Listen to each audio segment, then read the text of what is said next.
சாத்தான் சொல்லுகிறான், நீ அவனை வேலி அடைக்கவில்லையா? அப்ப அந்த வார்த்தைக்கு அர்த்தம் என்ன?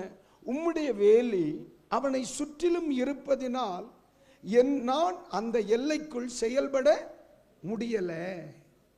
அந்த குடும்பத்தை அவனுக்குண்டானவைகளின் மேல் தேவனுடைய வேலி இருந்ததினால் சத்துரு நினைத்தும் கூட அந்த எல்லைக்குள் செயல்பட முடியல.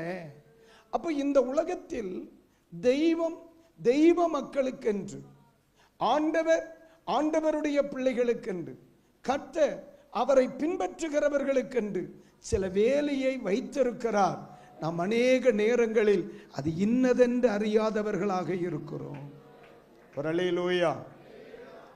இனி நாம் சிந்திக்க வேண்டிய ஒரு பகுதி, இந்த கடைசி காலங்களில் தெய்வம் நமது குடும்பங்களை உலகம், சாத்தான், பிசாசு, சாபம், தீமை தொடாதபடி தெய்வம் தந்த வேலிகள் எவை?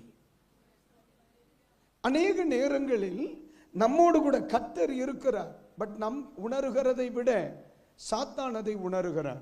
பாருங்க, கிதியோனை பார்த்து, கிதியோன் என்ற மனிதனை பார்த்து கர்த்தருடைய தூதன் சொல்லுகிறார், கர்த்தர் உம்முடனே கூட இருக்கிறார் அப்படிங்கிறார். ஆனால் அடுத்த வார்த்தை சொல்லுகிறது, கர்த்தர் என்னோடு இருந்தால் இவைகளெல்லாம் ஏன் எனக்கு நடைபெறுகிறது என்று சொல்லுகிறார். தேவன் தன்னோடு கூட இருக்கிறதை, இயேசு தன்னோடு கூட இருக்கிறதை, கர்த்தர் தன்னோடு கூட இருக்கிறதை அவனால் உணரவோ நம்பவோ முடியாத ஒரு சூழ்நிலையை பரிசுத்த வேதாகமத்தில் நாம் பார்க்கிறோம். இந்த பூமியில், ஒரு உலகத்தில் தன்னை சேவிக்கிற ஒவ்வொரு தேவ பிள்ளைகளுக்கும் தேவன் மகிமையான, மிகப்பெரிய, ஆச்சரியமான, அழகான சில வேலைகளை வைத்திருக்கிறார். அதை வேதாகமத்தின் அடிப்படையில் படிக்க வேண்டியது அவசியம். அல்லேலூயா. ஆண்டவருடைய பரிசுத்த நாமத்திற்கு மகிமை.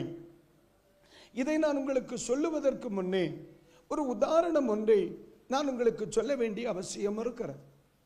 அநேக நேரங்களில் நமக்கு தெய்வம் தந்த சில பாக்கியங்களை நாம் அறிவதோ உணர்வதோ இல்லை. சில குடும்பங்கள் சுவாசத்திலே, சில குடும்பங்கள் தேவ கிருபையில், சில குடும்பங்கள் தேவனுடைய மகத்துவத்தில் இருக்கிற சில பிள்ளைகளுக்கு சொல்லுகிறேன், தேவன் தந்த சில பாக்கியங்கள் மட்டும் நம்முடைய வாழ்க்கையில் நடைமுறைப்படுத்தப்படவில்லை என்று சொன்னால், இன்றைக்கு என்னுடைய சத்தத்தை கேட்கிற எத்தனையோ குடும்பங்கள் இந்த தேசத்தில் காணாமல் போயிருக்கும். அதுதான் சொல்லுகிறேன். சத்துரு சொல்லுகிறான், நீர் அவனை வேடியடைக்கவில்லையா? அந்த மனிதனுக்கு தேவனால் அருளப்பட்ட சில வேலை, ஒரு பாதுகாப்பு இருக்கிறது.